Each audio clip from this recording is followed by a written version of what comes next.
Hello everyone, welcome to mini blog. आज चाहिँ म बिहानै किन रेडी भएँ भने हामी चाहिँ 5 दिनको फ्री हेल्थ क्याम्प लिएर इलाम जाँदैछौँ।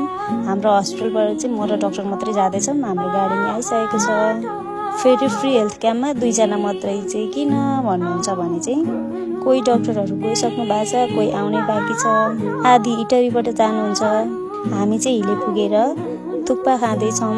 थुक्पा चाहिँ एकदम मिठो थियो, तर हाम्रो शङ्खसभाको जस्तो टेस्ट चाहिँ थिएन। थुक्पा खाइसकेपछि चाहिँ म चिया दिँदैछु सबैलाई। बिहानको 7 मात्रै बज्दै थियो हामी हिले पुग्दा चाहिँ। चिया पनि खाऊँ न त भनेर मैले पनि खाएँ। अरू बेला त म खान्न थिएँ चिया।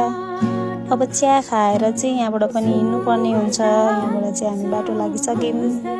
लामो बाटो हिँड्दा चाहिँ मिल्ने साथी या हँसाउने रमाइलो गर्ने भयो भने मात्रै रमाइलो हुन्छ।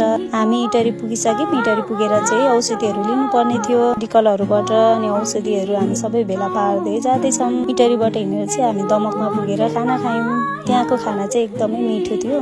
खानाहरू सबै मिठो थियो। अब तराईमा त अलिक मिठो हुँदैन कि भन्ने कुरा थियो, तर एकदम मिठो लाग्यो। त्यसपछि चाहिँ म झापामा आएपछि सुपारी नखाने त कुरै हुँदैन। झापाको सबैतिर सुपारीको बोर्ड देखेर मलाई नि सुपारी खान मन लाग्यो र म काँचो सुपारी फोड्दैछु। म शङ्खसवाली भए पनि मलाई नि काँचो सुपारी एकदमै मनपर्छ। त्यसैले घरबाटै मैले बोकेको थिएँ सुपारी।